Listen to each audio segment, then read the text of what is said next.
लंका के घने जंगल के ऊपर उड़ते हुए पुष्पक विमान में बैठे कुबेर को एक चमकती हुई रोशनी दिखी। जब कुबेर करीब आया तो उसने देखा ये कुछ और नहीं बल्कि उसी त्रिशूल से निकलने वाली रोशनी थी जिसे वो ढूंढ रहा था। और उसी त्रिशूल के बगल में साक्षात शिवलिंग स्थापित था। कुबेर ने खुश होते हुए खुद से कहा, हा हा हा हा हा, इस प्रतिस्पर्धा में मुझे विजयी होने से कोई नहीं रोक पाएगा। हाँ, मैंने आकाश से गुप्त शिवलिंग के समीप स्थापित त्रिशूल की चमक देख ली। यही मेरी जीत का संकेत है और अब कोई भी शक्ति मुझे पवित्र शिवलिंग और उसके सहारे लंका के राज सिंहासन तक पहुंचने से नहीं रोक पाएगी। वाह महादेव, वाह, आपकी लीला को समझ पाना असंभव है। इधर रावण रात भर जंगल में भटकता रहा। वो काफी अंदर तक आ गया। शिवलिंग को खोजने की धुन में उसे पता ही नहीं चला कि रात का चौथा पहर समाप्त होने को था। सुबह के प्रकाश से आकाश साफ होने लगा था, लेकिन जंगल इतना घना था कि अभी भी काफी अंधेरा था। तेजी से आगे बढ़ते हुए अंधेरे में जंगली पौधों की झुरमुट के बीच रखे एक पत्थर से टकराकर रावण की उंगलियां चोटिल हो गईं। किसी तरह उजाले में उसने देखा उसकी जख्मी उंगलियों से रक्त बह रहा था। वो एक बरगद के वृक्ष के नीचे रुककर चोटिल उंगलियों पर पत्तों का रस लगा रहा था कि अचानक बादलों के गरजने की तेज आवाज सुनाई दी। अचानक ही आकाश में काले बादल मंडराने लगे और बिजली चमकने लगी। उसने देखा कि जंगल धीरे धीरे अंधेरे में डूबता जा रहा था। रावण ने खुद से कहा, हे भोलेनाथ, ये कैसी कठिन परीक्षा ले रहे हैं आप। अब बारिश भी आ गई है, आगे का मार्ग और भी कठिन दिखाई दे रहा है। कहते हुए रावण नीचे पेड़ से टिककर बैठा ही था कि बारिश धीरे धीरे तेज हो गई। जैसे ही रावण के चेहरे पर बरसात की बूंदें गिरी, उसने मन ही मन सोचा, बस आज का दिन और है और मुझे सूर्यास्त से पहले शिवलिंग ढूंढना ही होगा। हाँ, मुझे रुकना नहीं चाहिए, चाहे पैरों की उंगलियां चोटिल हो जाएं या पांव में छाले पड़ जाएं। मेरा लक्ष्य सर्वप्रथम है और जब तक मैं गुप्त शिवलिंग को ढूंढ ना लूं, मुझे विश्राम करने का कोई अधिकार नहीं है। इतना सोचते ही वो अपनी जगह से उठा और जंगल के दुर्गम रास्तों पर जल की धारा की दिशा में चलने लगा। तेज बरसात के कारण जंगल से होकर गुजरने वाली नदी अचानक उफान पर आ गई और उसमें से निकलने वाली एक धारा एक पहाड़ पर ऊपर की तरफ जा रही थी। ये देख रावण हैरान हो गया। रावण ने खुद से कहा, असंभव, आखिर ये पानी की धारा ऊपर की तरफ उल्टी दिशा में कैसे जा रही है? ऐसा तो मैंने कभी भी नहीं देखा। हाँ, अवश्य ये भोलेनाथ की लीला है। हो ना हो उस पर्वत पर ही वो शिवलिंग स्थापित है। ये सब सोचते हुए रावण ने पर्वत पर चढ़ती धारा के साथ जैसे ही पर्वत पर चढ़ना शुरू किया तो फिसलकर नीचे आ गया। तभी उसके मन में ख्याल आया, हे भोलेनाथ, बारिश में इस पहाड़ पर चढ़ूं तो कैसे चढ़ूं? ये तो बहुत बड़ा पर्वत है और अगर शिवलिंग इस पर्वत पर नहीं मिला तो सारा समय नष्ट हो जाएगा। अब करूं तो क्या करूं? नहीं रावण, अब ये सोचने का नहीं बल्कि करने का समय है और किसी भी हाल में मुझे इस पर्वत पर चढ़ना ही होगा और भ्राता कुबेर से पहले शिवलिंग तक पहुंचना होगा।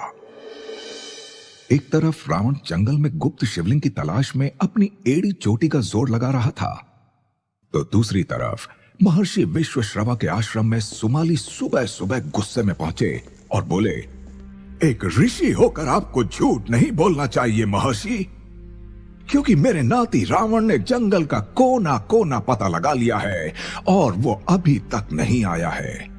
इसका मतलब ऐसा कोई शिवलिंग है ही नहीं। और फिर जिस शिवलिंग को महादेव ने माता पार्वती की उपासना के लिए विशेष तौर पर बनवाया था, उसकी जानकारी भला वे आपको कैसे देंगे?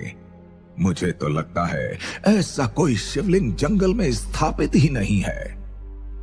आपने जरूर मेरे नाती के साथ कोई षड्यंत्र रचा है जिससे वो प्रतिस्पर्धा हार जाए और कुबेर को आप लंकाधिपति बना दे। सुमाली की बातों को सुनकर महर्षि विश्वश्रवा क्रोधित हो गए और उन्होंने इशारे से सुमाली को हवन कुंड के समीप बैठने के लिए कहा। जब तक प्रतिस्पर्धा में दिया गया लक्ष्य प्राप्त करके रावण और कुबेर लौट नहीं आते, तब तक के लिए महर्षि विश्वश्रवा ने मौन व्रत धारण किया हुआ है। इसलिए उन्होंने सुमाली को अपनी आंखें बंद करने का इशारा किया। जैसे ही सुमाली ने अपनी आंखें बंद की, विश्वश्रवा ने अपने हाथ को उसके सिर पर रख दिया। विश्वश्रवा के स्पर्श के दिव्य प्रभाव से अंतर्ध्यान की मुद्रा में सुमाली को पूरा ब्रह्मांड दिखने लगा। सुमाली ने देखा उसकी अंतर्दृष्टि सागर किनारे लंका नगरी पहुंचकर जंगल में प्रवेश करती है। उसी जंगल में एक गुफा के अंदर एक भव्य प्रकाश से प्रकाशित शिवलिंग स्थापित है। उस शिवलिंग के समीप ही एक दिव्य त्रिशूल भी है। साक्षात गुप्त शिवलिंग के दर्शन पाकर सुमाली भयभीत हो गया और अपनी आंखें खोलकर महर्षि विश्वश्रवा को प्रणाम करता हुआ आश्रम से भाग खड़ा हुआ। बाहर आकर उसने अपने अंग रक्षक मलय को देखकर जोर जोर से हंसते हुए कहा, ये साधु संत भी बहुत भावुक होते हैं। हाँ? थोड़ी सी उलाहना दे दो और बस वे क्रोध से भरकर भूल कर बैठते हैं। चलो, मेरा काम तो हो गया मलय, और मैंने पता लगा लिया है कि शिवलिंग जंगल के किस हिस्से में स्थापित है।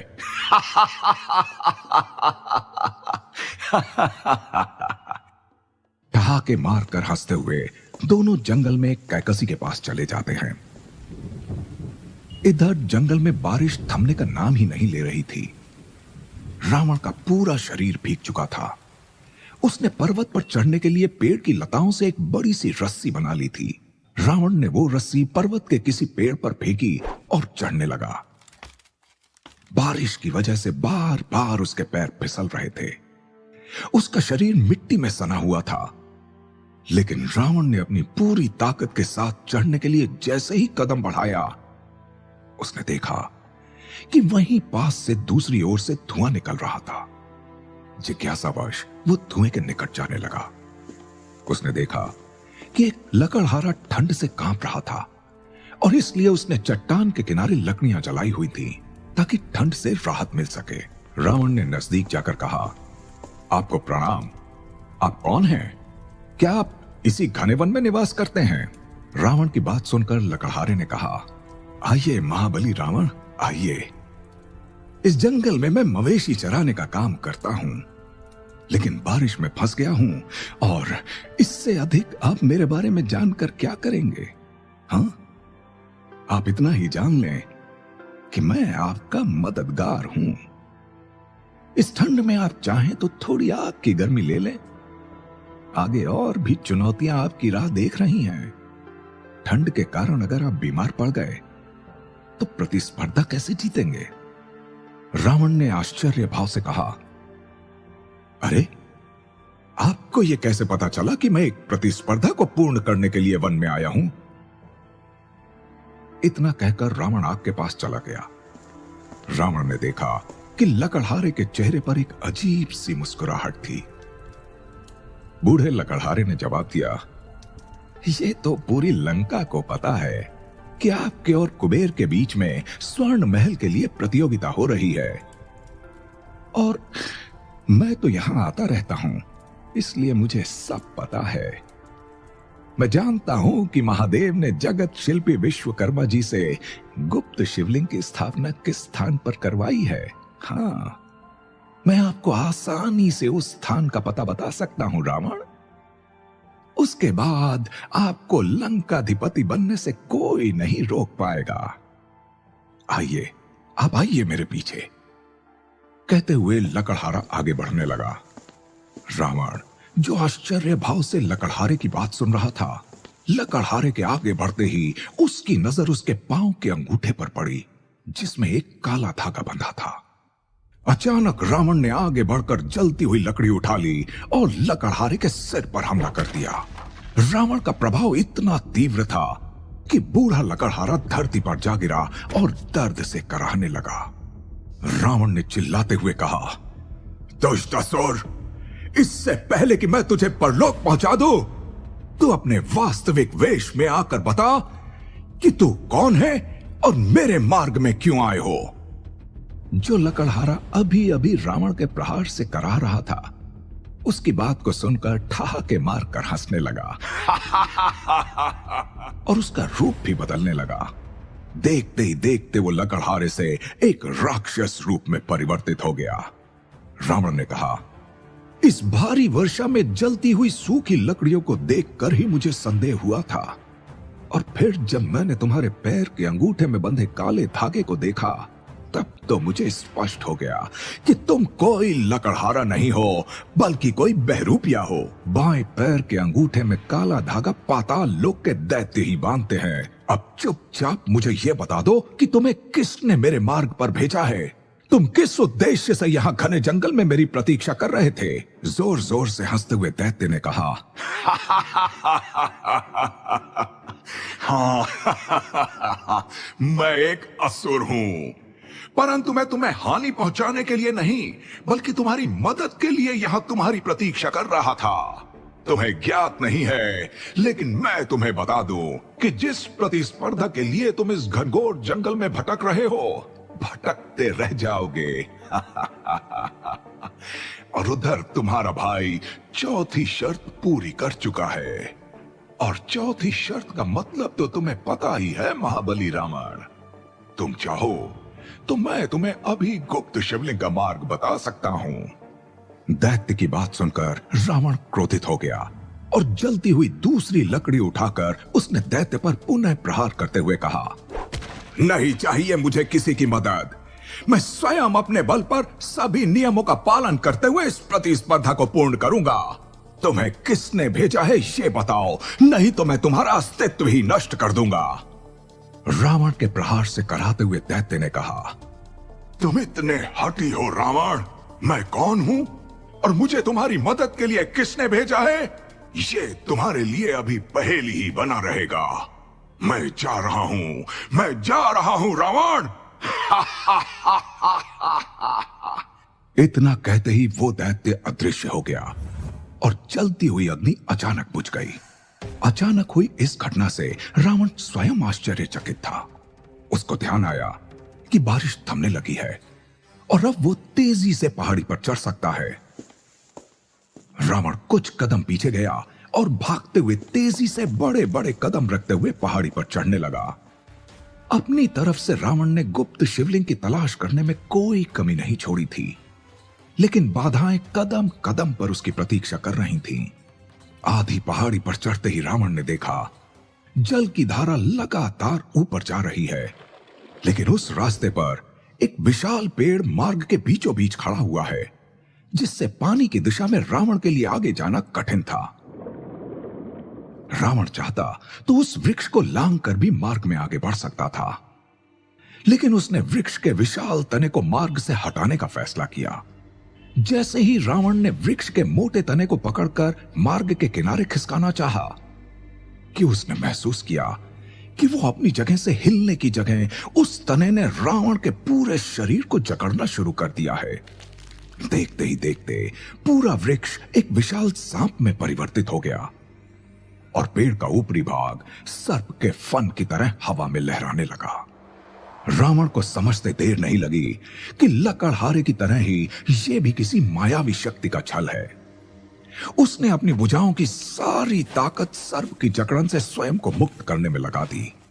उसकी भुजाओं की अद्वितीय शक्ति और अदम्य साहस के कारण नाग की पकड़ ढीली पड़ने लगी। नाग ने बहुत कोशिश की, लेकिन रावण के बल के सामने उसे धराशायी होना पड़ा। रावण ने कहा, हे नागदेव, आपको यहां किसने भेजा है? नागदेव ने रावण से कहा, मैं शिवलिंग का रक्षक हूं। मैं तुम्हारा रास्ता रोकना चाहता था, परंतु तुम्हारे बल के समक्ष मैं नतमस्तक हो गया हूं। किसी को भी पवित्र शिवलिंग तक पहुंचने से रोकना ही मेरा काम है, लेकिन तुम्हारे बल और दृढ़ निश्चय को देखकर मैं इतना ही कहूंगा कि तुम अपने गंतव्य के अत्यंत निकट पहुंच गए हो रावण। ये सुनते ही रावण खुश हो गया और ऊपर आकाश की तरफ सूर्य को देखने लगा। तब नागदेव ने कहा, तुम्हारे पास समय बहुत ही कम बचा है। मुझे पता है कि तुम इतना श्रम प्रतियोगिता जीतने के लिए कर रहे हो, इसलिए बिना देरी किए तुरंत आगे बढ़ो। वैसे भी तुम्हें आने में देरी हो गई है। यह सुनते ही रावण के चेहरे की खुशी एकदम से गायब हो गई। उसने अपने दोनों हाथ जोड़कर कहा, हे नागदेव, आप तो महादेव की गर्दन का आभूषण हैं। अब आप मिल गए हैं तो निकट ही पवित्र महाशिवलिंग भी मिल जाएगा। मुझे राह दीजिए नागदेव। नागदेव के किनारे हटते ही रावण तेज कदमों से पहाड़ी में ऊपर चढ़ने लगा। उसने देखा कि चढ़ती हुई जलधारा पहाड़ी की चोटी पर जा रही थी और वहां बनी गुफा के ऊपरी हिस्से पर बने एक जलाशय में गिर रही थी। उसी जलाशय से एक एक बूंद गुफा की छत से नीचे टपक रहा था। रावण ने चिल्लाते हुए कहा, मिल गया गुप्त पवित्र शिवलिंग। उसने गुफा में जाकर देखा तो उसे अपनी आंखों पर विश्वास नहीं हुआ। एक अद्वितीय दृश्य उसके सामने था। विशाल शिवलिंग और उसके ही बगल में स्थापित चमचमाता हुआ शिव जी का त्रिशूल। विशाल शिवलिंग से तीव्र प्रकाश निकल रहा था। रावण ने अपना मस्तक वहीं झुका दिया और अपनी दोनों आंखों को बंद करके शिवलिंग की स्तुति करने लगा। अपनी मेहनत और ईमानदारी से गुप्त शिवलिंग की तलाश का कार्य पूर्ण करने पर मिली खुशी के कारण उसकी आंखें नम हो गईं।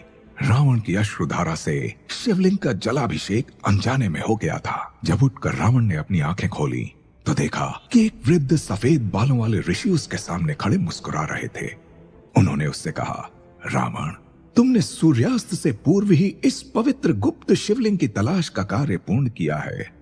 अब तुम्हें यह करना है कि गुप्त शिवलिंग के समीप जो त्रिशूल है उस पर टंगे रुद्राक्ष की माला को निकालकर लंका में स्वर्ण महल के प्रमुख द्वारपाल को देना होगा। तभी ये प्रतिस्पर्धा पूर्ण मानी जाएगी। यही इस प्रतिस्पर्धा की चौथी शर्त है, जो महर्षि विश्वश्रवा ने तुम दोनों भाइयों को नहीं बताई थी। तुम और कुबेर में जो पहले ये विलक्षण रुद्राक्ष की माला मुख्य द्वारपाल सूर्या को दे देगा, उसे ही प्रतिस्पर्धा का विजयी माना जाएगा। रावण ने वृद्ध ऋषि को प्रणाम किया और उनके निर्देश का पालन करते हुए त्रिशूल पर टंगे 2 रुद्राक्ष की मालाओं में से एक को निकाल लिया। गुफा के बाहर सूर्य पश्चिम दिशा में पहुंच रहा था। रावण गुफा से बाहर जाने ही वाला था कि उसने ऋषि मुनि से पूछा, आदरणीय ऋषिवर, मुझे यहां तक पहुंचने के दौरान अनेक मायावी शक्तियों का सामना करना पड़ा है। मेरे मन में एक संशय यही है कि मार्ग में मिले दैत्य और नागदेव की भांति कहीं आप भी किसी मायावी शक्ति का रूप तो नहीं है। रावण की बात को सुनकर ऋषि मुनि मुस्कुराए और उन्होंने रावण से कहा, मैं स्वयं विश्वकर्मा हूं रावण, और जिस लंका के सिंहासन का स्वप्न तुम्हारी आंखों में फैल रहा है, मैं उस लंका का शिल्पकार हूं। मेरे ही हाथों निर्मित हुई है स्वर्ण लंका। लंका ही नहीं, इंद्रपुरी, यमपुरी, वरुणपुरी, कुबेरपुरी, शिव मंडलपुरी आदि का निर्माण भी मेरे ही द्वारा किया गया है। तुम्हारे भ्राता कुबेर के पास जो पुष्पक विमान है, उसका निर्माण भी ब्रह्मा जी ने मुझसे ही करवाया था। देवताओं के भवन और उनके दैनिक उपयोग में होने वाली वस्तुएं जैसे विष्णु भगवान का सुदर्शन चक्र, शंकर भगवान का त्रिशूल और यमराज का काल दंड, इन सब का निर्माण मैंने ही किया है। अगर तुम विश्वास नहीं कर पा रहे हो तो आंखें बंद कर लो, तुम्हें स्वयं ज्ञात हो जाएगा। ऋषि की बात को सुनकर रावण ने अपनी आंखें बंद कर ली। उसने देखा कि उसके सामने लंबी श्वेत दाढ़ी और लंबे बालों वाला एक वृद्ध शिल्पकार खड़ा है, जिसकी 4 भुजाएं हैं। उसकी सभी भुजाओं में एक औजार है और वो अपना दिव्य दर्शन देकर मुस्कुरा रहे थे। रावण ने अपनी आंखें खोली और विश्वकर्मा से आशीर्वाद लिया। अब रावण को जल्दी से स्वर्ण महल पहुंचना था। रुद्राक्ष की माला और विश्वकर्मा जी का आशीर्वाद लेकर वो गुफा से निकल पड़ा। घनघोर जंगल के कठिन रास्तों से होते हुए अथक प्रयासों और अपनी मेहनत के बल पर रावण स्वर्ण महल के मुख्य द्वार पर पहुंच पाया था। रावण ने रुद्राक्ष की माला मुख्य द्वारपाल सूर्या को सौंपते हुए पूछा, क्या कुबेर यहां पहुंच चुका है द्वारपाल? मुस्कुराते हुए मुख्य द्वारपाल सूर्या ने कहा, प्रतिस्पर्धा के नियमों के अनुसार यह सूचना गोपनीयता के दायरे में आती है महाबली रावण। मैं इतना ही कहूंगा कि नियमों का पालन करते हुए रुद्राक्ष की माला को यहां तक लाने के कारण आपकी दावेदारी स्वीकार की जाती है। आप राजमहल में प्रवेश करके विश्राम गृह तक जा सकते हैं, परंतु अंतिम परिणाम जानने के लिए आपको सुबह होने की प्रतीक्षा करनी पड़ेगी, जब महर्षि विश्वश्रवा प्रतिस्पर्धा विजेता का राज्याभिषेक करेंगे। गुप्त शिवलिंग से रुद्राक्ष की माला लेकर कौन पहले पहुंचा था लंका, रावण या कुबेर? आखिर कौन होगा प्रतिस्पर्धा का विजेता?